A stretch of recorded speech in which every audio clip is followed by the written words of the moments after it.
¿Por qué Dios nos pide que seamos obedientes?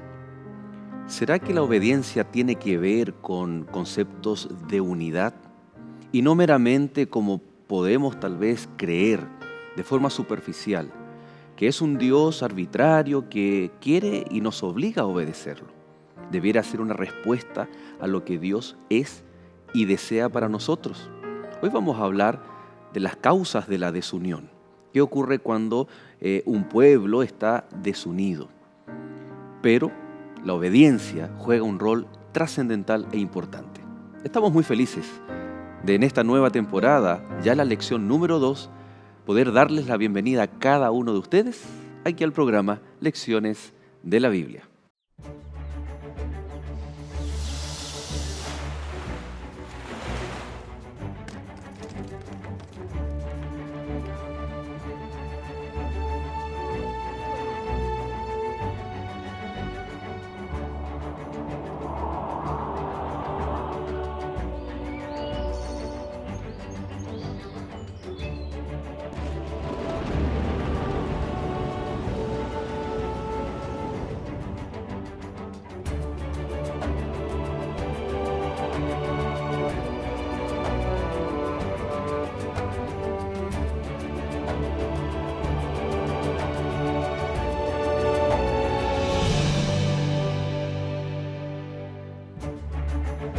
El temor de Jehová es el principio de la sabiduría, y el conocimiento del Santísimo es la inteligencia. Proverbios capítulo 9, verso 10.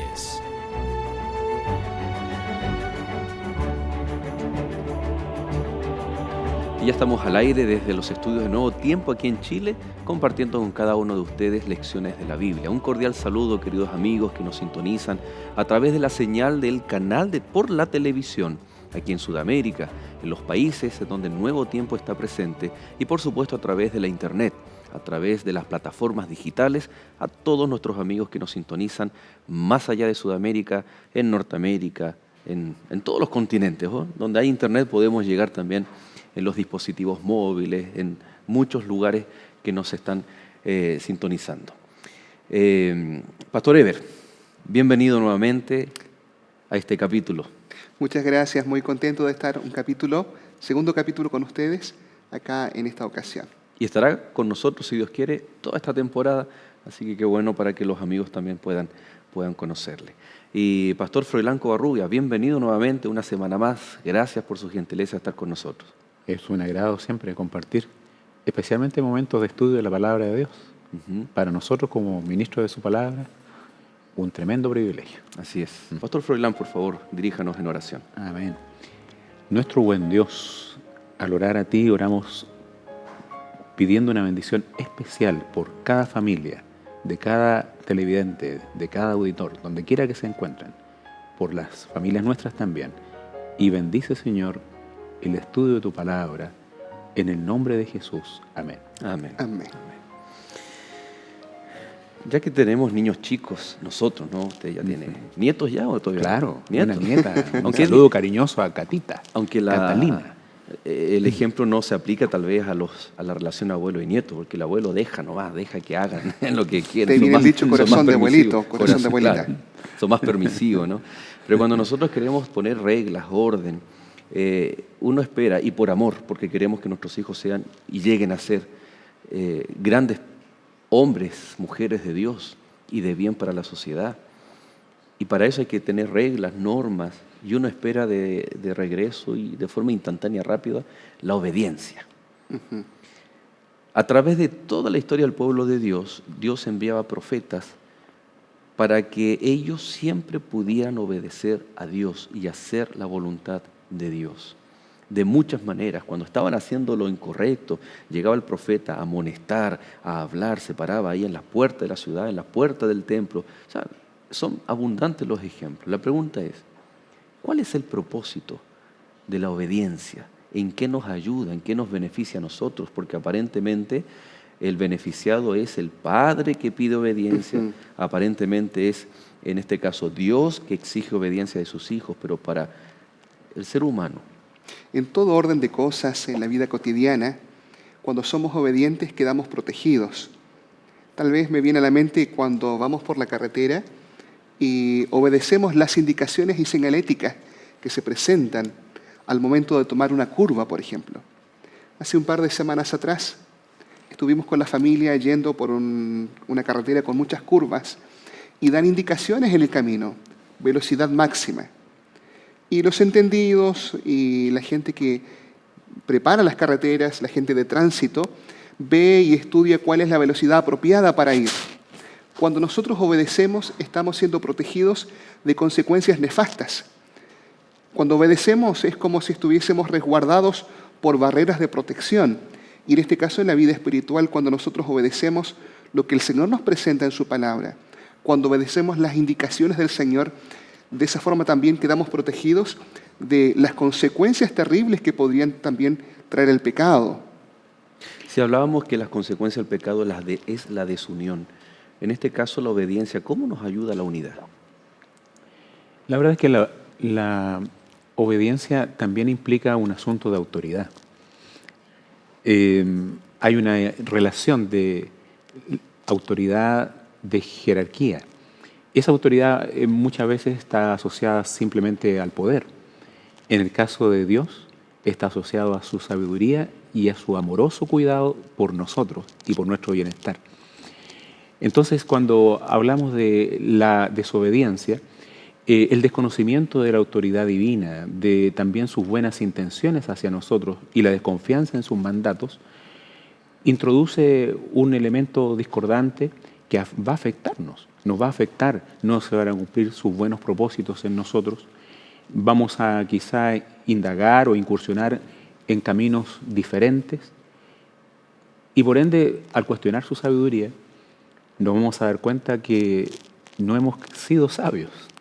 La Biblia, ahí en el libro de Proverbios, se cita un texto muy interesante en nuestra lección que señala que el principio de la sabiduría, ¿verdad?, es el temor del Señor. Cuando está hablando de temor significa un reconocimiento de su autoridad, de ¿cierto? su grandeza. De su grandeza y de su cariñoso interés por nuestra persona.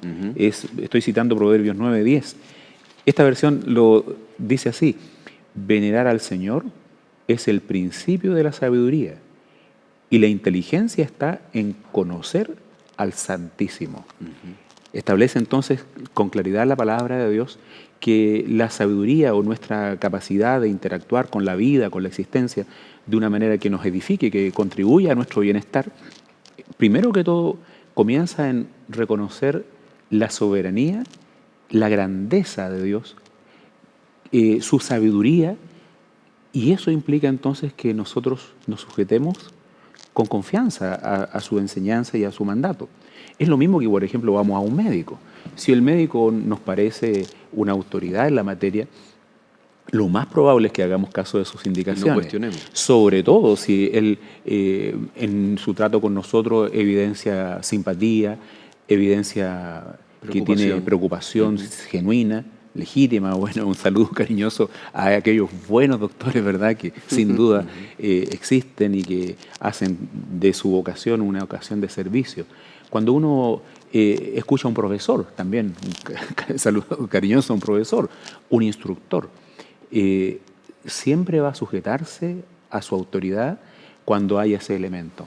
Pero cuando muchas veces tenemos que obedecer a Dios, nos cuestionamos o Claro. lo cuestionamos a Él. Y tal vez es interesante el punto que usted toca, porque hay que reconocer en primer lugar, antes de obedecer, la autoridad, la persona, la magnificencia de Dios. Ahora, quiero llevarles, si me acompañan, a Deuteronomios capítulo 4, el verso 5 y 6, en donde dice: mirad, yo os he enseñado estatutos y decretos, como Jehová mi Dios me mandó, para que hagáis así en medio de la tierra en la cual entráis para tomar posesión de ella.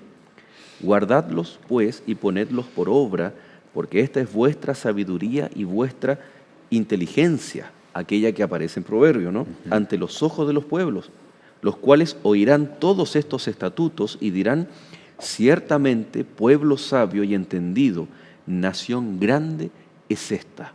Qué tremendo propósito vemos aquí también, si el pueblo era obediente a los estatutos de Dios. La obediencia no solamente iba a proteger al pueblo de consecuencias nefastas de sus acciones, sino que también una vida de obediencia iba a ser un testimonio poderoso para las naciones vecinas.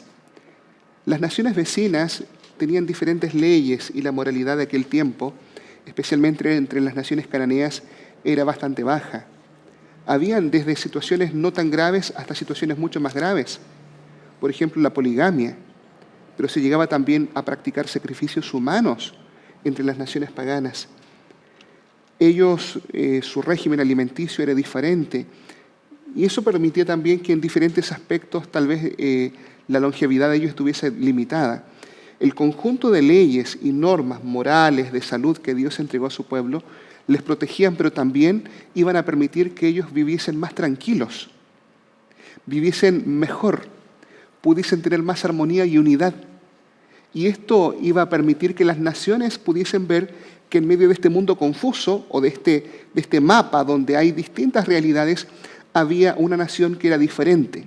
Vivía en paz, vivían tranquilos, tenían buenas familias, tenían buena salud, y se iban a preguntar cuál era la razón de esto. Y en la obediencia a su Dios, en obediencia a las leyes del Señor, estaba allí la causa de toda la armonía y unión que ellos tenían. O sea que obedeciendo le permitimos a Dios que actúe aún más en su pueblo. Porque si estamos en desobediencia, Dios no puede actuar, porque no se lo estamos permitiendo por nuestras propias decisiones. A mí me llama mucho la atención esa frase que acabas de leer cuando dice, porque esta es tu sabiduría. Es decir, no era Israel en su condición genética, privilegiada, ni genealógica ni cultural, sino que su sabiduría estaba contenida en los mandatos que Dios le había dado, que si ellos lo ponían en práctica, no siendo de origen no habiendo sido originados en ellos, esas normas, esas leyes, esos conocimientos, iban a marcar una tremenda diferencia. Podríamos decir que incluso se habla de migración, ¿verdad? De migración, no estoy hablando en términos territoriales, quizá cuando se produce la migración de una esfera cultural a una superior, a una capacidad superior, ¿verdad? Esa migración que se produce por causa de la educación. La educación provoca aquello, ese fenómeno. Y entonces Israel, cuando es educado por Dios y se le promueven a él, se le entregan leyes que van a marcar que ellos van a pasar de un estado de barbarie, como decía Heber, una salud dañada, un relacionamiento también lleno de conflictos. Todo aquello iba a quedar atrás en un pasado, luego de conocer a Dios, sujetarse a sus indicaciones con la confianza de que son las mejores y cosechar los tremendos resultados que implicarían que ellos, en vez de ser, como dice el Deuteronomio, en vez de la cola, ser la cabeza, ¿cierto? No ser ni el que pide prestado, sino que el que presta. De manera que la gente pudiera decir luego, ¿en qué consiste? Preguntarse, ¿por qué? ¿Cómo se produjo esto? Porque el éxito. Y me parece que eso también ocurre hoy en día con aquellos que reconocen al Señor o se encuentran con Él en el recodo del camino, les aparece el Señor con su enseñanza a través de un amigo, un consejo. Se espera que la gente que accede a una congregación, a la vida de la iglesia, a la predicación del mensaje, su vida es transformada. Comienza a sujetarse a ciertas estructuras o ciertas normas que tienen sabiduría porque modifican su vida, cambian el rumbo de su existencia. El que antes dilapidaba sus recursos ahora los ahorra, tiene un cambio en su familia, su modo de vivir. Es como una diferencia, como se dice, del cielo a la tierra, esta vez invertida, de la tierra al cielo. Correcto. Por causa de reconocer la autoridad de Dios, pero insisto, basada en su sabiduría, no en su poder, en su amor por el género humano, la confianza. De eso nosotros necesitamos hoy en día. En nuestra sociedad se deja a Dios, ¿no? Se dice, no, ¿para qué sujetarse? No, restricciones. Pero Sin embargo, se está descuidando un aspecto fundamental: creer que Dios nos ama, por ende nos indica nuestra conducta, y confiar en que su sabiduría es superior a la que nosotros hayamos alcanzado. Trayendo a un plano actual, tal vez inquietudes que pueden representar inquietudes del mundo cristiano o de nuestros amigos que nos están sintonizando. Yo quiero obedecer a Dios, lo reconozco como lo que Él es, como autoridad, lo amo, todo lo que hemos comentado. Pero ¿cómo puedo tener la plena certeza de que estoy haciendo la voluntad de Dios? Porque puedo creer que estoy obedeciendo a Dios, pero tal vez no estoy haciendo la voluntad. Y el más claro ejemplo es Mateo capítulo 7, cuando en aquel momento de la segunda venida Jesús anticipa y dice: muchos me dirán en aquel día, Señor, ¿acaso no hice esto? Y parafraseando, ¿no? ¿Acaso no te obedecí? Entonces, muchos me dirán en aquel día, Señor, Señor, ¿acaso no hice esto? ¿Acaso no fui obediente? Entonces, ¿obediencia de acuerdo a quién? ¿Cómo tener la plena certeza de que mi obediencia es la voluntad o es lo que Dios quiere que yo haga? La dificultad, o tal vez la mayor dificultad, surge cuando tenemos la intención de hacer lo que Dios nos pide, pero de acuerdo a nuestra manera. En muchas ocasiones el pueblo de Dios quería hacer la voluntad de Dios, pero de acuerdo a su manera. Me viene a la mente, por ejemplo, el episodio cuando Moisés está en el monte Sinaí y el pueblo se levanta en rebelión adorando a un ídolo. Uh-huh. Pero en realidad nosotros leemos y ellos pensaban que estaban adorando a Jehová. Claro. Decía un día para Jehová. Un día para Jehová. Claro. Podríamos pensar, eran sinceros, estaban procurando hacer la voluntad de Dios, pero no es suficiente buenas intenciones. Los parámetros son marcados por el Señor, a través de los profetas en su momento, hoy día a través de la palabra de Dios. Y lo vamos a dejar como pregunta planteada para resolver el siguiente bloque. Dios hace un llamado a la obediencia, y no es un llamado suave, porque requieres como tomar a alguien de la solapa, de las ropas y decir: ¡hey, reacciona! No es obligación, sino que es en un lenguaje muy especial. Convertíos, hijos rebeldes. He aquí estoy, siempre he estado contigo, pero vuelve, haz caso, obedece, etc.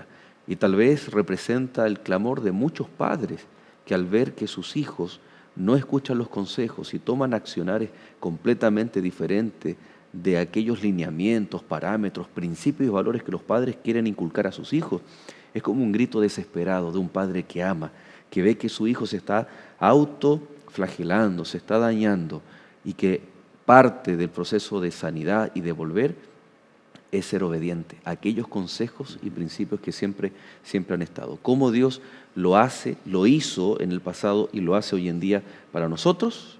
Nos vamos a separar, vamos a un corte y vamos a resolver entonces estas inquietudes al regreso de esta pausa.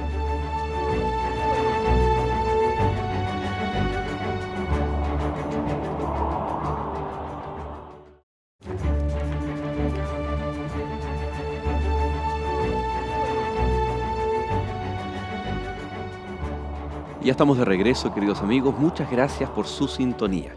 Esta vez queremos saludar a nuestros amigos que nos sintonizan y siempre están pendientes no solamente de la televisión, sino también de la radio Nuevo Tiempo, ya que a través, si no hay radio en el lugar donde tú vives, puedes accesar a la página de internet nuevotiempo.org y ahí también está el link para escuchar la radio de forma online. Siempre pendiente, cuando no están en casa, están escuchando ahí tal vez con algún dispositivo, radio, Nuevo Tiempo, y cuando llegan a casa también están ahí con la televisión. Qué bueno. ¿Cómo Dios llama a su pueblo? A la obediencia. ¿Cómo lo hace? Jeremías capítulo 3 nos da ahí algunas directrices, ¿no? Dice Jeremías 3:14, convertíos, hijos rebeldes, dice Jehová, porque yo soy vuestro esposo. Os tomaré uno de cada ciudad y dos de cada familia y os introduciré en Sión. Tal vez colocar un poquito el contexto, el profeta Jeremías desarrolla su ministerio en la última parte del reino del sur, de Judá. Uh-huh. Una parte del reino o un tiempo donde se vivieron muchas dificultades. Ellos estaban sufriendo allí la inminente amenaza del reino del norte que venía del imperio neobabilónico. Vivieron muchas dificultades, apostasía, dentro del pueblo había abuso de poder, había injusticia social dentro del pueblo. Y luego que Jeremías comienza a predecir este ataque de Babilonia, que dice que iba a subir como león de la espesura para atacar a Judá, ellos comienzan a vivir el sitio y muchas dificultades. Todo lo que conllevaba el sitio, esta estrategia militar, donde quedaban bloqueados, no podían salir ni entrar. Y morían por lo general por las pestilencias, por hambre, por las cosas que ocurrían dentro de la ciudad, ¿no? Incluso muchas veces el canibalismo afloraba dentro frente al hambre.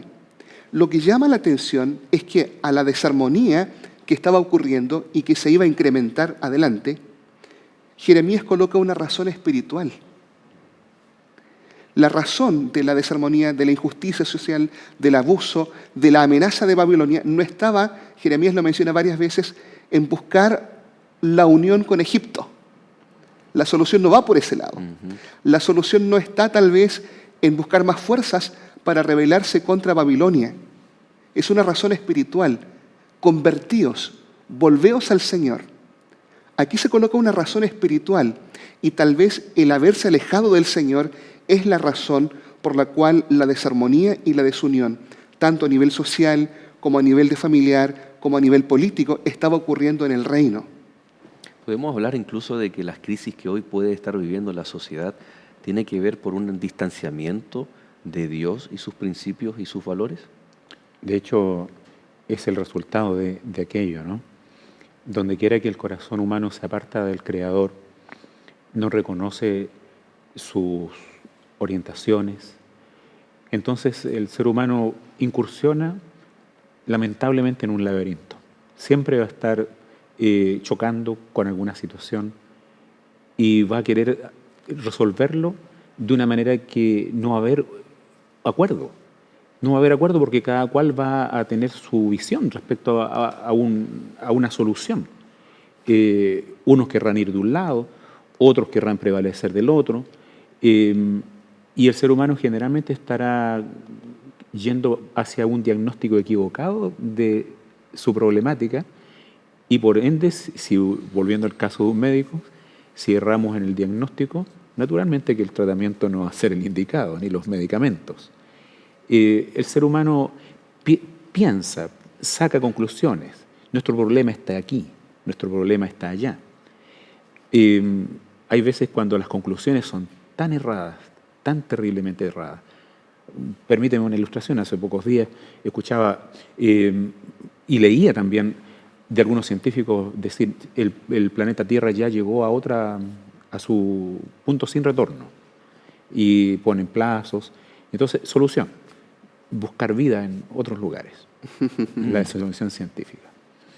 Yo lamento mucho eso, porque hace que, entonces, si el planeta está ya en su punto sin regreso, ¿cuál será la visión del ser humano? Agotémoslo. Y mientras buscamos en otro lado.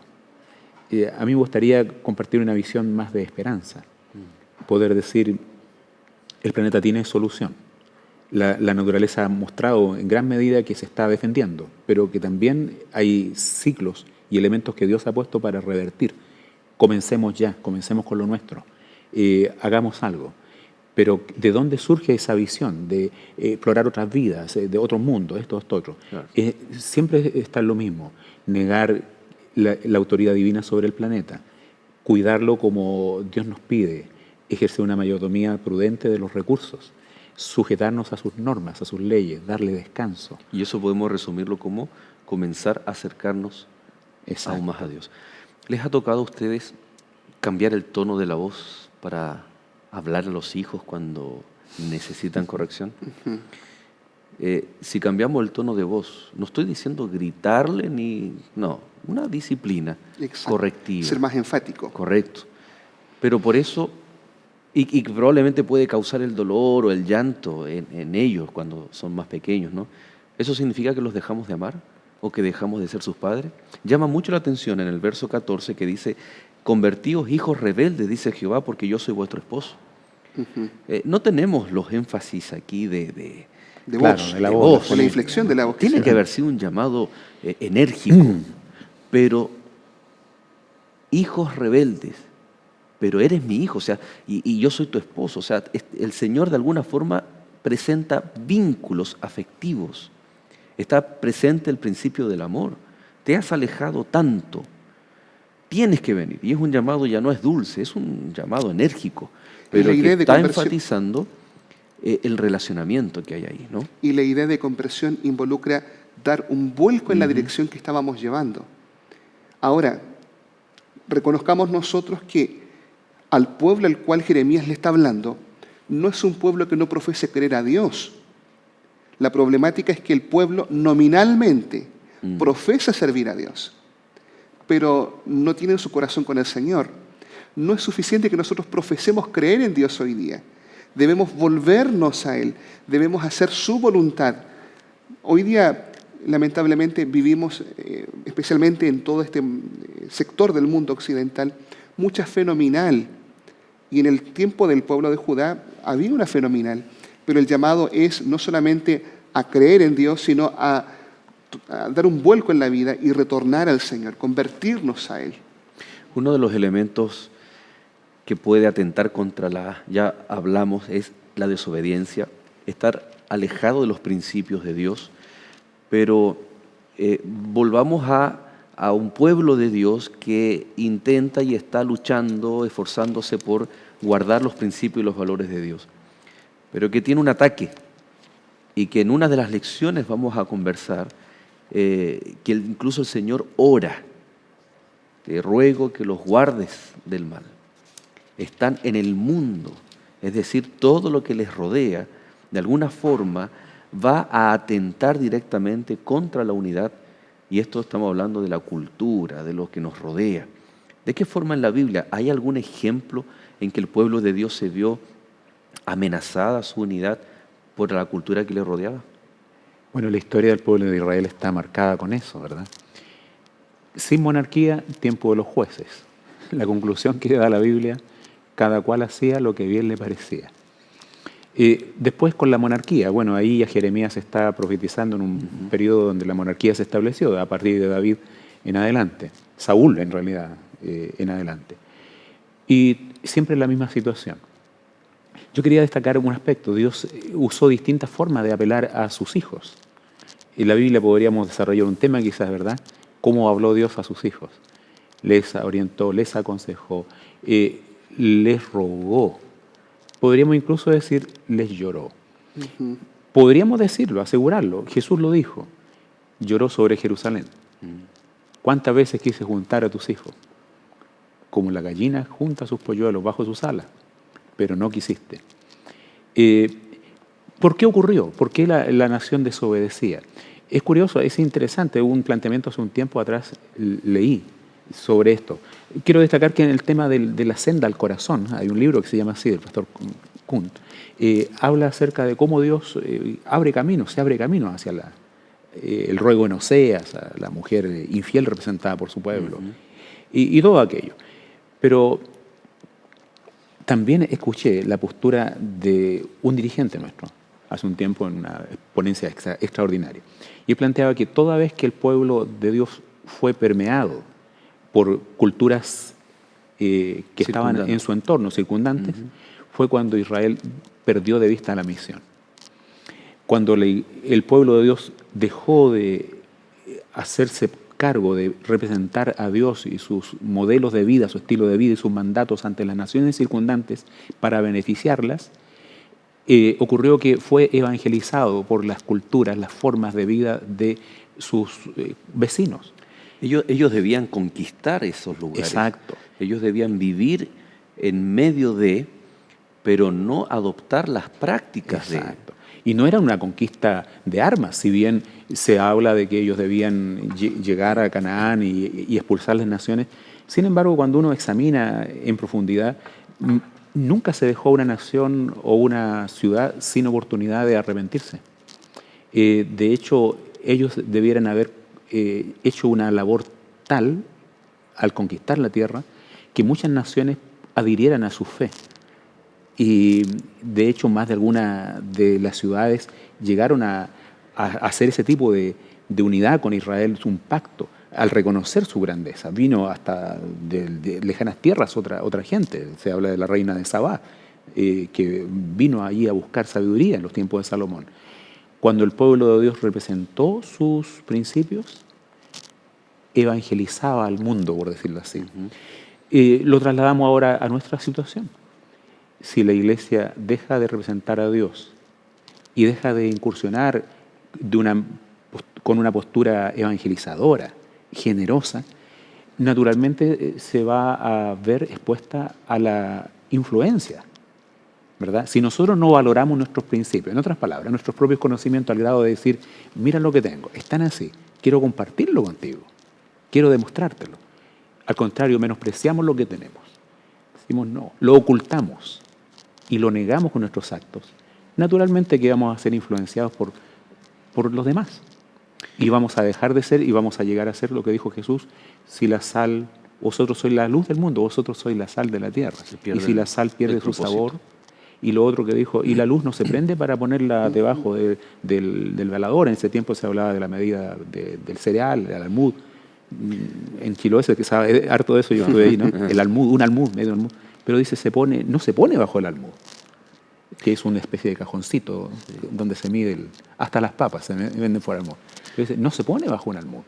La luz se pone sobre el candelabro, sobre el candelero, y alumbra a todos los que están en casa. Ahí es interesante, ¿cierto? La luz bien puesta, primero que todo, alumbra a los que están, ¿dónde? En casa.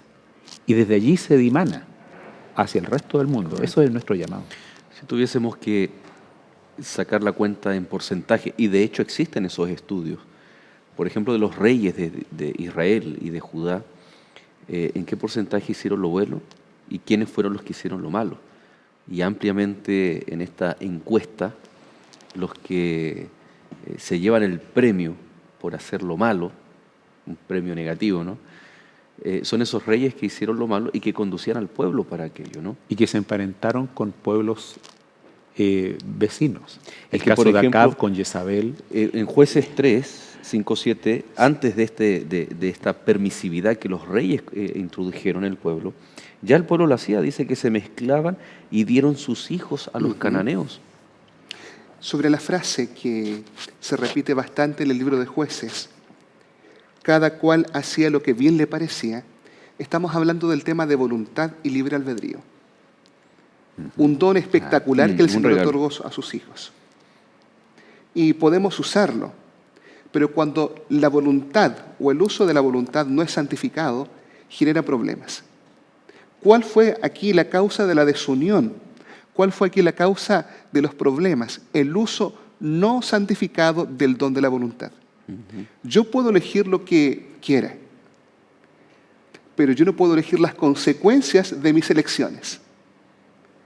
En este caso, ellos eligieron mal y las consecuencias fueron terribles. Era lógico que una causa-efecto, ¿cierto? Exacto. Eligieron mal, era lógico que viniera la consecuencia del mal. Esa santificación para poder tomar decisiones correctas, para hacer uso de la voluntad de forma como Dios desea, ¿tiene algo que ver con la obediencia también? La obediencia va permitiendo que la voluntad vaya siendo santificada. Cuando ejercitamos la obediencia, también los gustos y el carácter van siendo santificados. Porque la santificación se debiera manifestar de forma inherente en acciones, en decisiones. Y no estamos hablando de una vida santificada, como muchas veces se puede entender, apartada, en un contexto monástico, una vida que no se relaciona con el pecado. Sino una vida real, en lo cotidiano, día a día. Cuando la voluntad es santificada por la comunión con el Señor, santificada en medio de la vida, finalmente nuestra voluntad o nuestro deseo llega a ser el deseo del Señor. Y ahí tiene sentido el título de un librito que salió hace años atrás, que aparentemente al principio puede ser bastante fuerte, pero cuando nosotros vamos al asunto de fondo, tiene bastante razón. Ama a Dios y haz lo que quieras. Haz lo que quieras, sí. Porque cuando hemos sido santificados por el Señor, mi voluntad, lo que yo deseo hacer, va a ser la voluntad del Señor. La desunión comienza cuando usa una voluntad no santificada. Ujú. Un elemento importante que también señalabas es en el día a día. El libro de Jueces habla de cosas cotidianas también.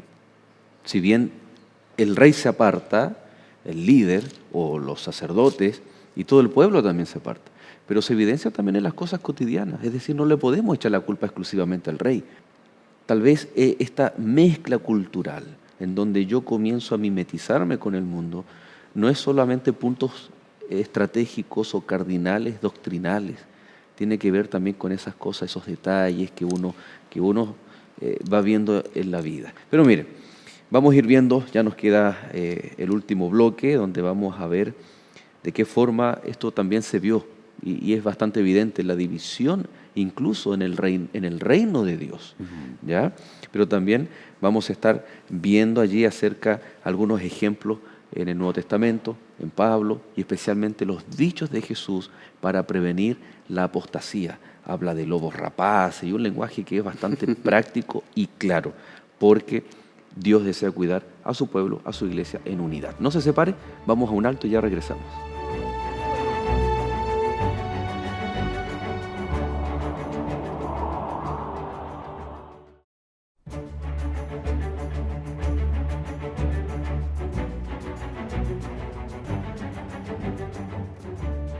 Las enseñanzas de Jesús trascienden en el tiempo.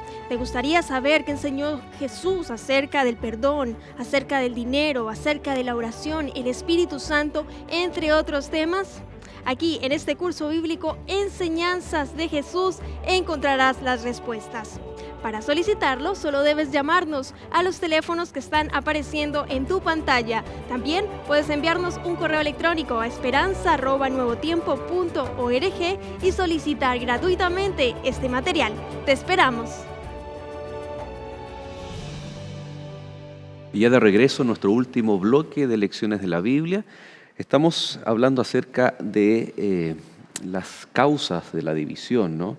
Y en este bloque creo que es bueno dar el ejemplo, o dos ejemplos, uno del Antiguo Testamento y otro del Nuevo Testamento, en donde dentro de la comunidad cristiana, ¿no? Dentro del pueblo de Dios, y como decíamos en el bloque anterior, hubieron decisiones no adecuadas, que no reflejaban esas decisiones en santidad.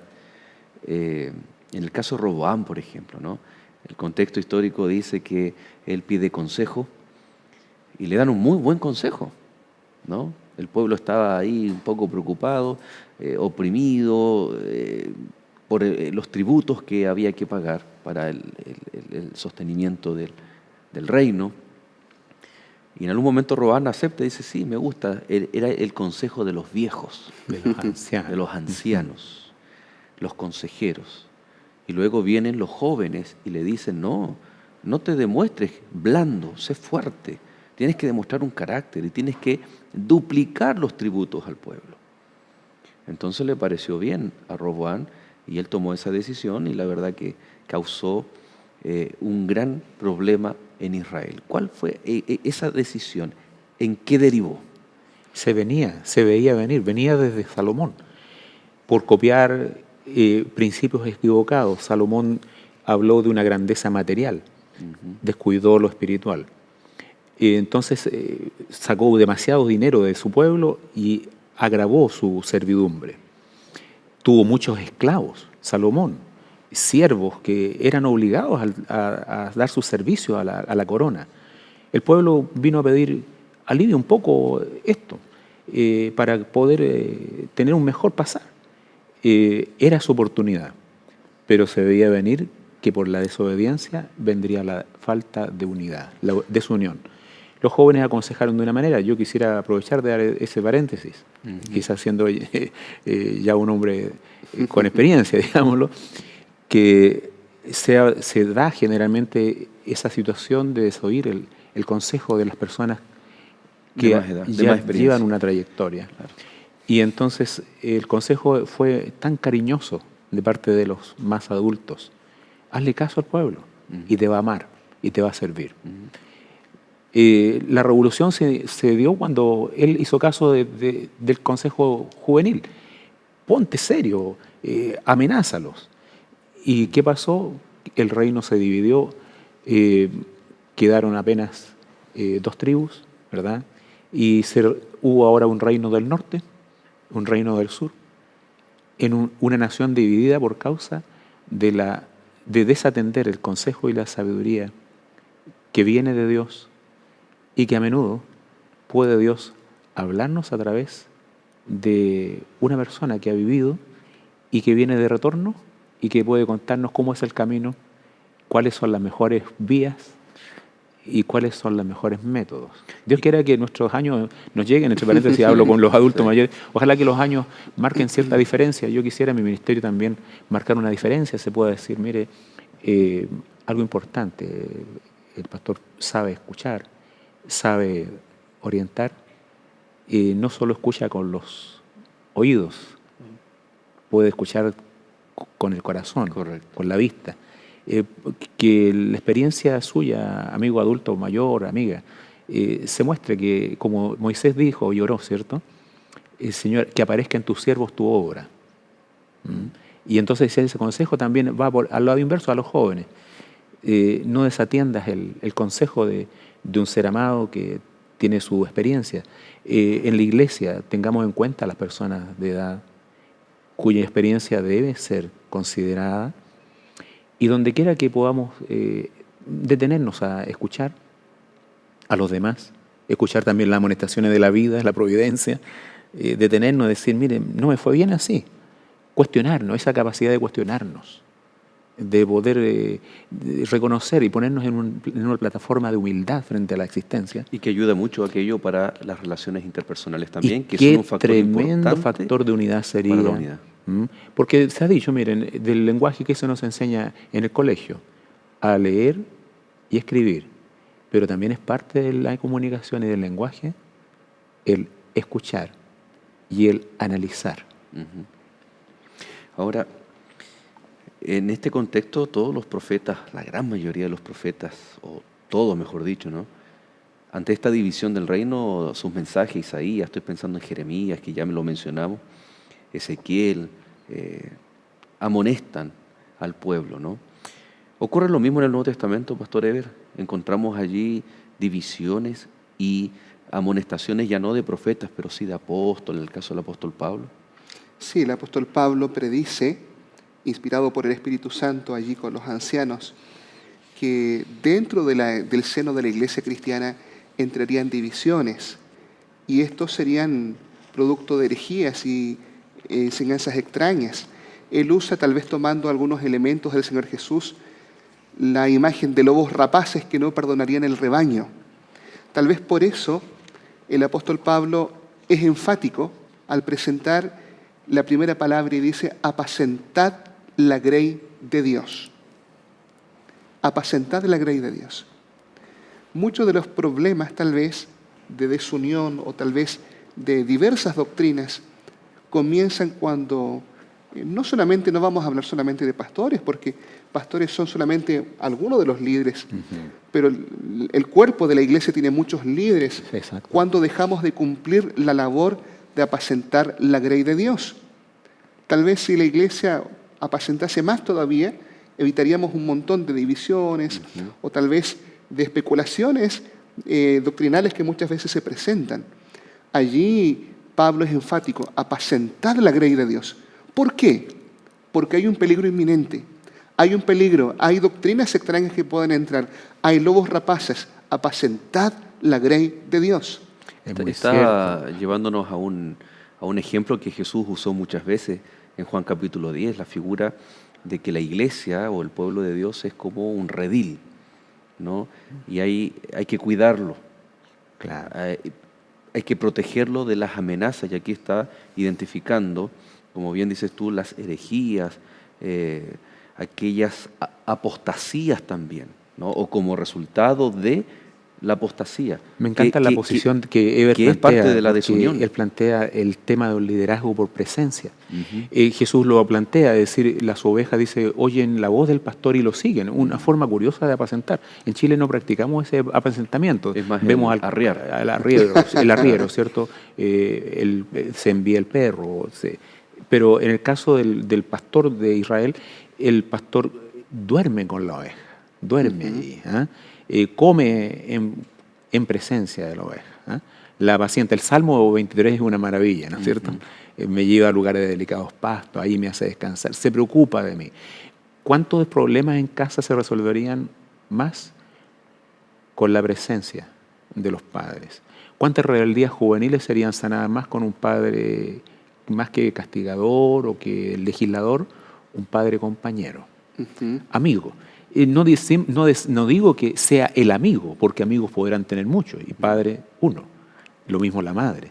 Pero sí una actitud amistosa, el compañerismo de los padres con los hijos, abriría el corazón, quizá para que el consejo entre más fácil, más suave.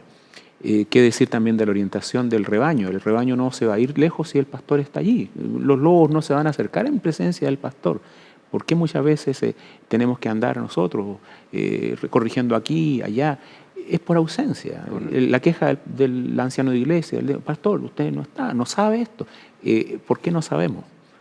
Un tremendo mensaje. Y fíjense, ¿no? que Pablo le dice a Timoteo en su segunda carta, capítulo 2, verso 16, dice: eviten profanas y vanas palabrerías. Claro. ¿No? Interesante que esos consejos repercuten, Pastor Eber, y Pastor Froilán, para ir cerrando, ¿no? Partimos allá en Jueces y estamos incluso hasta aplicando para nuestros días estos elementos importantes para prevenir la desunión, la apostasía, errores doctrinales y un mejor, como Cristo, cuidado del redil del Señor.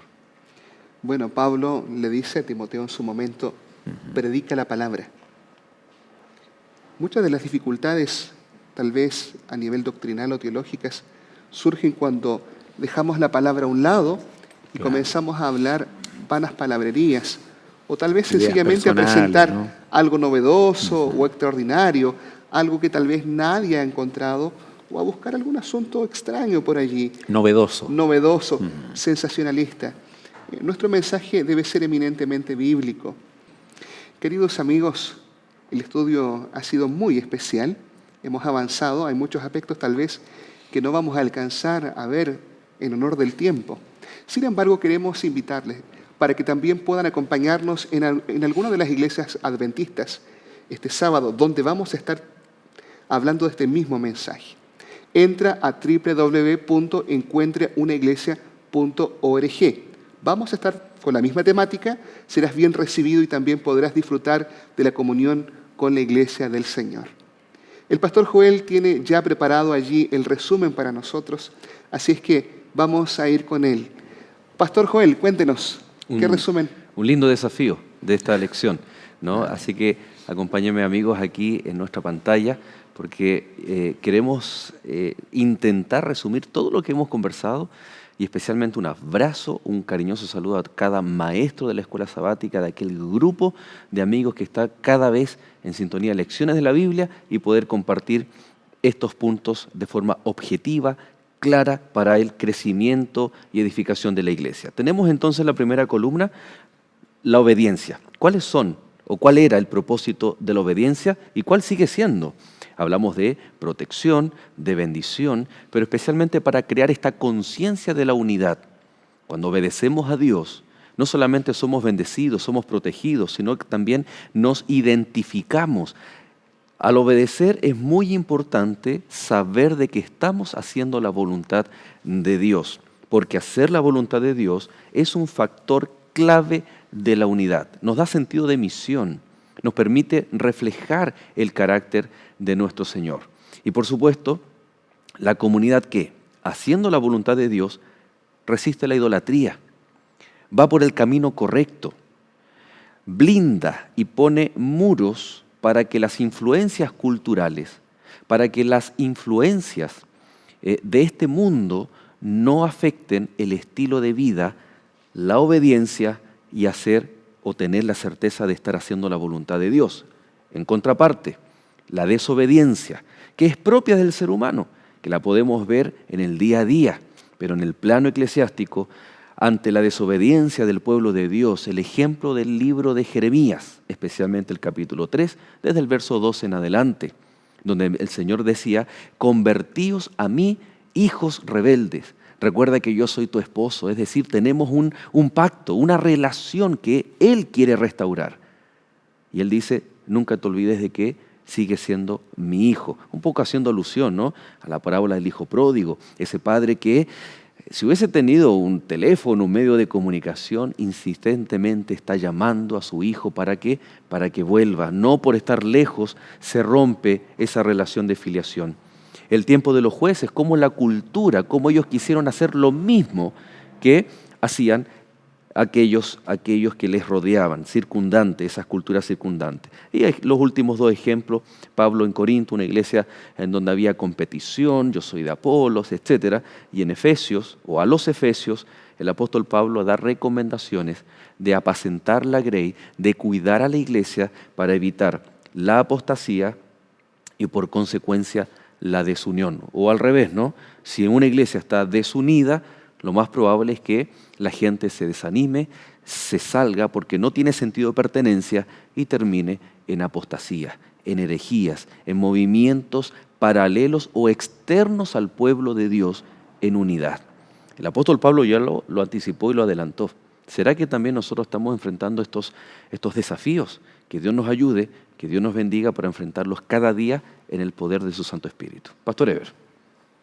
Gracias, Pastor Joel. Veíamos en este estudio que una causa común en distintos aspectos cuando llegó la desunión fue apartarse de la voluntad de Dios. Este fue el génesis, fue la causa, y la desunión y la desarmonía fue el efecto. ¿Será tal vez que muchas de las dificultades que estamos enfrentando son porque hemos tomado malas decisiones? ¿Será tal vez porque hemos usado una voluntad no santificada según nuestros propios deseos y no según la voluntad de Dios? Creo que en este momento el llamado de Jeremías también puede ser para nosotros. Convertíos. ¿Por qué tal vez no dar un vuelco en la vida y regresar a la presencia del Señor? Cuando regresamos a la presencia del Señor y hacemos su voluntad, la obediencia, que es fruto de la santificación, fruto de la salvación, nos protege de las consecuencias del pecado. Dios quiere transformar tu vida, pero vuelve al Señor para que también los efectos de esto puedan verse en tu familia, en tu trabajo y en tu vida diaria. Juntos oremos al Señor. Querido Padre eterno, te damos gracias, Señor, porque entendemos que cuando regresamos ante ti, cuando nos convertimos, cuando damos un vuelco en nuestra vida, también, Señor, estamos haciendo tu voluntad y somos protegidos de las consecuencias terribles, tal vez, de malas acciones y del pecado. Señor, puede ser que alguien esté viviendo dificultades debido a malas decisiones, debido a que escuchó malos consejos, pero queremos volvernos a ti en esta hora. Queremos hacer lo que tú dices en tu palabra. Toma nuestros corazones, transforma nuestra vida y ayúdanos a vivir para tu gloria y honra. Lo pedimos en el nombre de Jesús. Amén. Amén. Muchas gracias, Pastor Eber, por su compañía. Nos vemos en el próximo capítulo. Muchas gracias. Pastor Froilán, muchas gracias por habernos acompañado en este inicio de temporada. Que Dios le bendiga grandemente. Gracias por este privilegio. Que Dios le bendiga también. Un saludo a sus iglesias, a su familia, y que Dios bendiga grandemente su ministerio. En su nombre, muchas gracias. Y queridos amigos, también a ustedes, muchas gracias por estar en compañía. Que Dios te bendiga grandemente y será hasta un nuevo capítulo de Lecciones de la Biblia.